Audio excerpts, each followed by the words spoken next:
Matheus, por estar aqui conosco, porque é através desse nosso bate-papo que a gente vai entender, doutor, o que é a esclerose múltipla. Hoje é um dia de conscientização, né? Para que as pessoas aprendam um pouco mais, e a sua presença é muito bem-vinda, não só na cozinha, aqui também, viu? Seja bem-vindo. Muito obrigado, é um prazer estar aqui. Então vamos entender, a esclerose múltipla é cuidada pelo neurologista, ou é também um pool de profissionais que ajudam no tratamento dessa doença? O especialista responsável é o neurologista, e idealmente um neurologista que é especializado em esclerose múltipla. A esclerose múltipla é um ramo, digamos, dentro da neurologia, junto com outras doenças inflamatórias que afetam o sistema nervoso, que está se tornando cada vez mais complexo, de forma tal que muitos neurologistas gerais ou não especialistas já não se sentem mais confortáveis em acompanhar esse tipo de paciente, porque cada vez mais tem novos métodos de avaliação, tem novos medicamentos, novas possibilidades, novos estudos. Vai se tornando um meio cada vez mais complexo, então o ideal é que o principal responsável, digamos assim, seja um neurologista ou uma neurologista com muita familiaridade com esse tema, mas é uma pessoa que precisa de um acompanhamento multiprofissional, que geralmente vai incluir educador físico, nutricionista, práticas integrativas de saúde, como a acupuntura também normalmente são muito bem-vindas. Então, o paciente vai conhecer muita gente, mas idealmente o titular, o principal responsável é um neurologista com familiaridade em acompanhar pacientes com esclerose múltipla. Diferentemente de outras doenças que se tem assim, não, isso é o causador, né? Por exemplo, alguns tipos de cânceres, não, o cigarro, como nós falamos ontem, o cigarro é realmente o start para determinadas doenças, o açúcar para outras, enfim, existem algumas doenças que têm a sua fonte inicial. No caso da esclerose múltipla, é uma doença autoimune, né? Mas o que causa a esclerose múltipla? Já existe um consenso na medicina, falar, não, é isso ou não tem? Infelizmente, nós ainda não temos esse consenso, respondendo de forma bem direta para você. Nós sabemos vários mecanismos que estão envolvidos, nós sabemos que tem influência genética, tanto que familiares de pessoas acometidas têm uma chance um pouco maior de serem acometidas também. Nós sabemos que tem influências ambientais, nós sabemos que pessoas que foram adolescentes obesos ou pessoas que moram longe da linha do Equador, pessoas de clima mais temperado, tem uma probabilidade um pouco maior de ter esclerose múltipla. Nós sabemos também que tem relação com infecção pelo vírus Epstein-Barr, que é o vírus que causa mononucleose, entre algumas outras doenças. Nós sabemos de vários desses mecanismos, mas nós não sabemos por que algumas pessoas de fato desenvolvem a esclerose múltipla, outras não. Também não sabemos porque algumas pessoas que têm esclerose múltipla desenvolvem a doença de determinada maneira e outros apresentam a doença de outra. Nós sabemos então vários ingredientes, digamos assim, mas nós não sabemos qual é a causa primeira, a causa original que determina que uma pessoa vai ter esclerose múltipla e outra não. É um campo em estudo.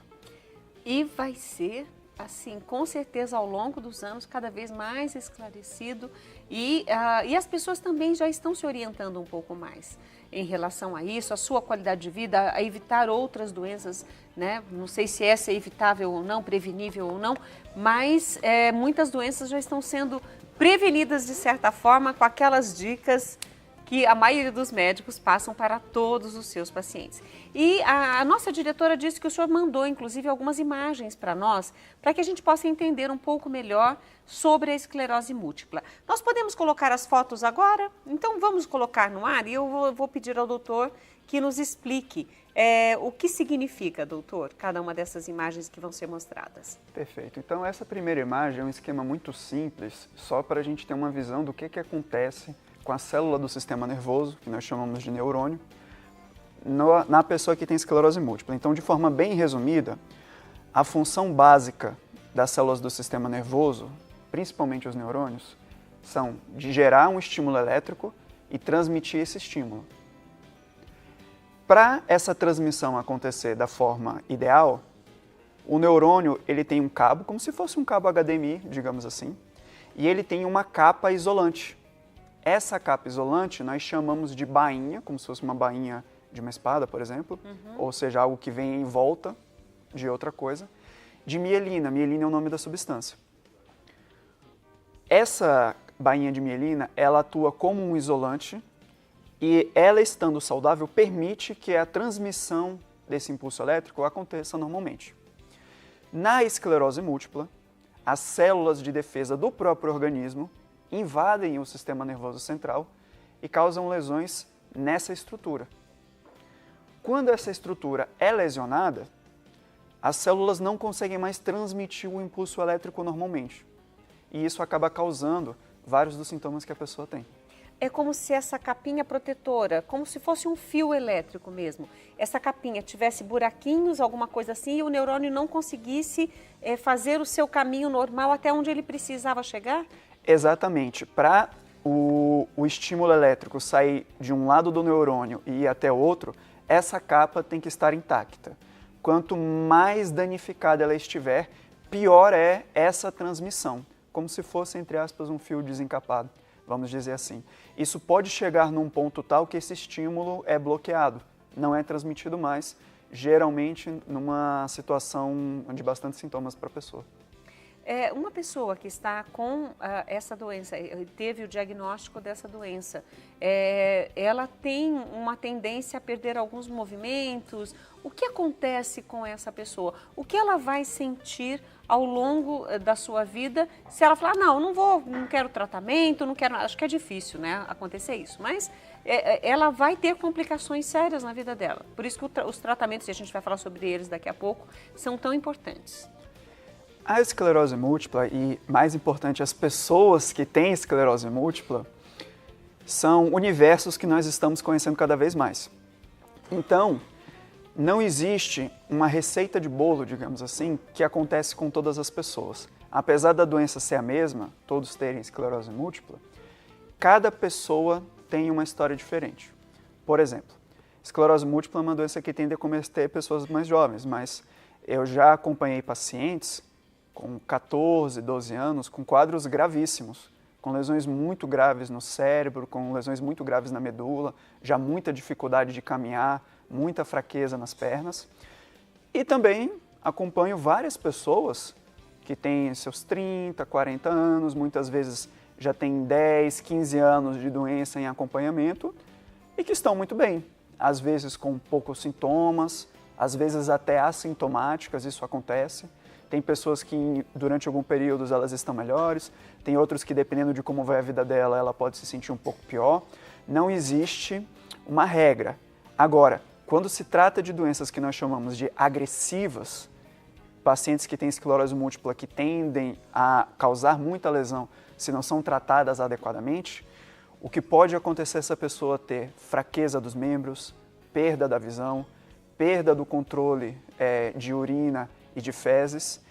E o quadro mais comum de pessoas que têm esclerose múltipla em estado avançado, vamos dizer assim, é que essa pessoa vai perdendo cada vez mais essa função, ela vai perdendo cada vez mais a capacidade de caminhar, eventualmente precisa de ajuda de bengala, andador, cadeira de rodas e eventualmente até pode ficar acamado. Ainda bem que são situações que estão se tornando mais incomuns com as opções de tratamento e acompanhamento que nós temos hoje em dia. Até mais raras. Ainda bem. Mas é uma, digamos assim, seria o cenário da doença em toda a sua magnitude de sintomas. Mas cada pessoa tem uma história diferente. Cada pessoa reage de uma forma diferente, de acordo com o seu histórico, o seu organismo, enfim. Mas o senhor falou várias vezes sobre os tratamentos. E existem tratamentos que possam dar maior qualidade de vida a esse paciente. O senhor disse que conheceu pacientes que já estão aí acima dos seus 30, 40 anos e que muitos deles, até assintomáticos, já fazem há mais de 10 anos os tratamentos. Esses tratamentos trazem a qualidade de vida para o paciente, mas podem também chegar a uma cura? São várias perguntas numa frase só. Então, respondendo uma a uma. Em relação ao tratamento, na esclerose múltipla nós já temos um conceito mais ampliado do que é que nós chamamos de tratamento. Se nós considerarmos que tratamento é tudo que ajuda a pessoa a ter um melhor controle da doença e a ter melhor qualidade de vida e menos sintomas, o tratamento inclui o medicamento. São raras exceções os pacientes que não precisam utilizar medicamento, não é que não exista, mas são casos, digamos assim, de exceção, tem que ser visto bem cuidadosamente. E o remédio é um ponto muito importante, nós temos cada vez mais opções terapêuticas até no Brasil. Nós temos atualmente 12, 13 opções de medicamentos para a esclerose múltipla. Não é um número exato porque são medicamentos de acesso difícil. Existe muita burocracia, muitas regras, muitas normativas para se acessar. Perdão, esse foi o lanche do Vitor. Tem água aqui ao seu lado. Obrigado. Estava muito bom. Tem muitas normativas para se acessar esses medicamentos, são regras que mudam a todo tempo, a cada 2, 3 anos, às vezes essas regras mudam, dependendo se a pessoa está no SUS, se a pessoa tem convênios, enfim, a forma como é obtida essa medicação. Existem opções de medicamentos que ainda não são liberadas no Brasil, mas independente disso, o medicamento é uma parte muito importante, mas o medicamento não é tudo. A gente tem uma frase, assim, entre aspas, de brincadeira, que a gente fala lá no nosso serviço da Unicamp, que o remédio é 50% do tratamento. A outra metade é como a pessoa cuida da própria vida. Isso inclui uma alimentação de boa qualidade, evitando excessos e preferindo alimentos com alto valor nutricional, atividade física e também aspectos mais relativos a evitar excessos, como evitar consumo de substâncias em excesso como álcool, tabaco, outras substâncias de abuso. E já existem até algumas pesquisas relacionando a saúde mental, psiquiátrica e até as construções espirituais e filosóficas que a pessoa tem com os sintomas que a pessoa tem e o controle que ela tem da doença ao longo do tempo. Todas essas áreas, principalmente essas áreas que nós dizemos como mais heterodoxas ou abstratas, são áreas que, principalmente agora, são alvo de cada vez mais estudo e são muito interessantes, mas nós já sabemos que para a esclerose múltipla, para várias outras doenças da neurologia e para quase todas as doenças da medicina de maneira geral, o cuidado que a pessoa tem com a própria vida é determinante na história que ela vai seguir. E olha, quando a gente ouve uma orientação como essa, né, sobre uma doença tão séria como é a esclerose múltipla, a gente fica esperançoso. Opa, peraí, se eu me cuidar, né, a partir do momento do diagnóstico, se eu cuidar da minha alimentação, dos exercícios físicos, da espiritualidade, tomar os medicamentos, seguir as orientações médicas, acompanhar o tratamento corretamente, então tudo isso vai levar a pessoa a essa qualidade de vida que eu tinha falado agora há pouco. Ou seja, a pessoa ela vai ter uma vida relativamente normal, com sintomas ou não, mas ela vai ter muito mais saúde do que se não cuidar, se não obedecer, se não seguir as regras do tratamento para ter uma melhora. Doutor, dentro de tudo que o senhor preparou para trazer para nós sobre essa orientação de hoje, sobre a esclerose múltipla, inclusive trouxe mais algumas fotos que nós gostaríamos de mostrar. Podemos fazer isso? E o senhor já nos explica? Temos outras imagens que queremos compartilhar com vocês. Perfeito. Bem, essa é uma imagem que mostra as estruturas do sistema nervoso de uma forma bem simplificada. Então, do lado esquerdo, nós temos o que nós chamamos de encéfalo. O encéfalo é o cérebro, junto com outras estruturas como o cerebelo e o tronco cerebral, não precisam se atentar com isso. E a medula, que é como se fosse um cabo que conecta o cérebro ao restante do corpo e que fica dentro da espinha. Essas regiões, encéfalo e medula, somadas correspondem ao que nós chamamos de sistema nervoso central e são nessas estruturas que a esclerose múltipla faz o seu dano. Nós temos mais imagens? Ok, então enquanto eles preparam a próxima imagem, doutor, nós deixamos de falar algo importante, né, aproveitando o seu conhecimento, a sua especialidade a respeito da doença de hoje, esclerose múltipla? Um assunto que você até tinha comentado e eu acabei não respondendo na pergunta anterior é a questão da cura, que é uma pergunta muito comum e que nós temos sempre que ter muito cuidado quando for responder. Muitas pessoas, principalmente quando surge a possibilidade de um diagnóstico de esclerose múltipla ou quando a pessoa recebe a notícia desse diagnóstico, uma das primeiras perguntas que a pessoa se faz junto com como é que eu vou ficar no futuro é: Tem cura? A resposta para essa pergunta depende do que a pessoa considera cura. Na prática, no dia a dia, é muito difícil nós termos um método que tira a doença do corpo da pessoa e a pessoa vai esquecer aquilo e tocar a vida como se nada tivesse acontecido, sem precisar se preocupar, sem precisar ir a médico. Nós não temos essa opção. Nós temos alguns tratamentos que são altamente eficazes, mas que ainda assim a pessoa vai precisar ter os cuidados com a vida e seguir acompanhamento médico. Isso é uma constante para praticamente todas as situações.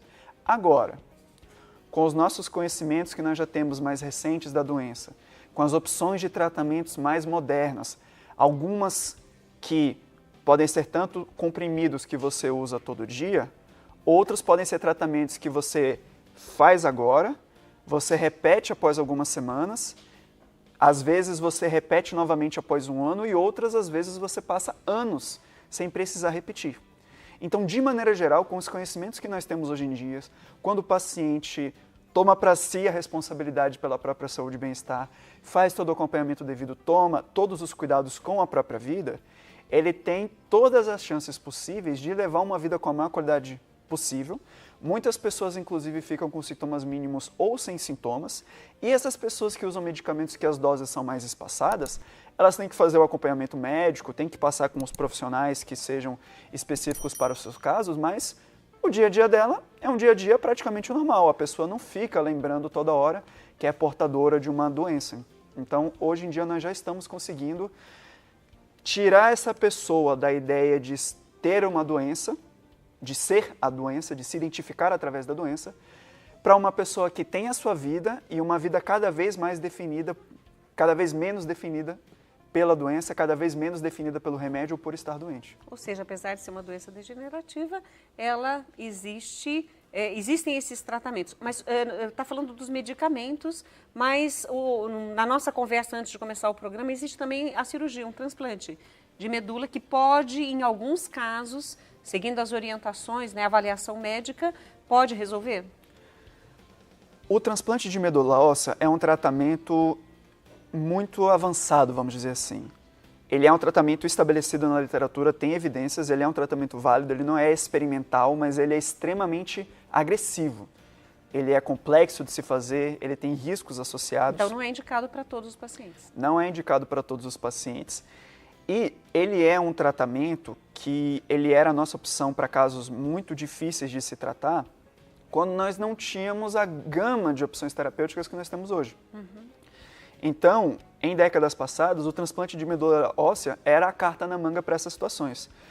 Hoje em dia, com cada vez maior variedade de opções que nós temos, de medicações de maior eficácia, quando eu digo maior eficácia, eu estou, entre aspas, me referindo à maior potência, digamos assim, isso está se tornando cada vez mais raro, cada vez mais raro. E olha, nós temos mais uma última foto que já está disponível e aproveitando para a presença hoje aqui do Dr. Matheus para nos explicar. O que nos diz essa imagem, doutor? Essa é uma imagem de ressonância magnética que mostra o pescoço e a medula de uma pessoa. Então, imagina que você está vendo uma pessoa de perfil e você tem visão de raio-x. Você está olhando agora a metade do corpo dela. Imagina que você está, por exemplo, do lado esquerdo dela, você está olhando para ela de perfil. Você consegue ver que tem uma estrutura que parece um cabo cinza, que desce ao comprimento de toda a imagem, onde está a seta apontada. Perceba que essa estrutura, a maior parte dela é um tom de cinza mais escuro, mas tem algumas regiões com uma mancha branca, que é onde a seta está apontada. Essa região que tem a seta, essa mancha branca, é a lesão da esclerose múltipla. Essa lesão é a área que, quando os médicos olhavam no microscópio, tinha o aspecto de esclerose. Esclerose é tecido cicatricial de uma área que ficou machucada, por isso que o nome da doença é essa, esclerose múltipla. Várias áreas com tecido cicatricial, várias áreas esclerosadas. Nós temos essas áreas tanto na medula e temos a outra imagem também onde mostram essas lesões no cérebro propriamente dito. Que a próxima é do cérebro, eles já estão colocando no ar para nós. Exatamente. Esses pontinhos mais claros, mais esbranquiçados, é a esclerose. São as lesões da esclerose. Isso entra num ponto interessante até de um assunto que nós conversamos antes, que é como nós damos esse diagnóstico. A suspeita de esclerose múltipla é uma coisa que vem acontecendo com cada vez maior frequência, principalmente porque as pessoas têm acesso agora ao exame de ressonância com maior facilidade, as pessoas estão tendo acesso a cuidado de saúde com maior facilidade, agora em relação, claro, isso pensando em termos históricos, em relação a décadas passadas, e principalmente as pessoas estão tendo acesso a material de educação cada vez mais, então é cada vez maior o número de situações onde surge essa dúvida se a alteração que uma pessoa tem é esclerose múltipla ou não. O exame de ressonância magnética, ele é muito bom em detectar alterações, mas quando a gente faz o exame, não sai impresso assim, a doença é essa, não sai impresso a esclerose múltipla. Nós temos que juntar vários dados, tanto das características das alterações do exame de ressonância magnética, de outros exames que são solicitados para a pessoa, e o mais importante, nós temos que ficar muito atentos à história que a pessoa nos conta na entrevista, na anamnese, ao exame físico que nós fazemos, que tem que ser muito detalhado, porque existe uma série de critérios para a gente fechar esse diagnóstico. Nós fechamos esse diagnóstico conseguindo provar que a doença atacou diferentes estruturas do sistema nervoso central, em diferentes momentos do tempo, ou seja, atacou agora e no futuro ataca de novo. Então, é uma doença que vai somando lesões ao longo do tempo. E um aspecto muito importante é, nós temos que investigar se não existe se não pode ser uma outra doença que esteja imitando a esclerose múltipla.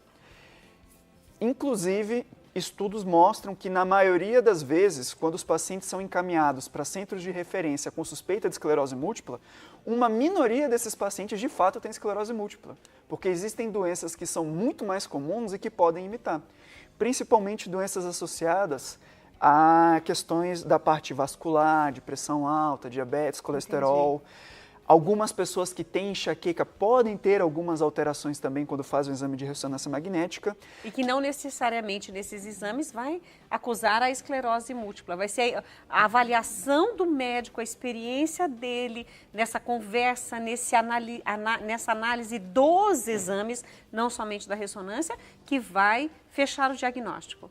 Da pessoa, dos exames e principalmente, não é se o exame tem alteração ou não, são os detalhes das características do exame, porque essas doenças que eu comentei podem dar imagens muito parecidas com a que mostraram na TV agora. Tem algumas outras doenças que podem imitar perfeitamente em termos de ressonância, em termos, às vezes, até de quadro clínico. Então, muitas vezes, a parte mais difícil de fechar o diagnóstico de esclerose múltipla é conseguir, entre aspas, provar que não existe uma outra doença, na verdade, culpada. Olha, parece muito complexo, é por isso que nós hoje trouxemos o neurologista Dr. Matheus Kirsch-Ibipiano aqui junto conosco para nos explicar e lembrar que hoje é um dia de conscientização, de entender, de aprendizado e de ajudar outras pessoas que muitas vezes na família já falaram alguma coisa sobre sintomas e ainda não buscaram um médico. Não, busque um neurologista, é o primeiro a ajudar você. Doutor, quero agradecer a sua participação conosco hoje, sempre bem-vindo. Eu sei que existem outros temas da sua área, espero tê-lo outras vezes conosco aqui no Mulher.com. O prazer será todo meu. Ah, gente, olha, eu gostei demais. Então, agradecemos aí a participação hoje conosco do doutor Matheus Kirsch-Ibiapino. Eu falei errado aquela hora. Ibiapino, que é neurologista, médico lá na Unicamp e vai voltar outras vezes com outros temas. E você? Você já pensou em colocar hoje o seu nome, as pessoas que você precisa na oração do dia de hoje? Qual é a força que você precisa? Então faça isso, ligue 19 3871 9620. Nós temos um sorteio que vai acontecer e queremos muito, né? Que a força do Senhor toque a sua vida. Então liga para nós, 19 3871 9620. Nós vamos para um rápido intervalo e voltamos já.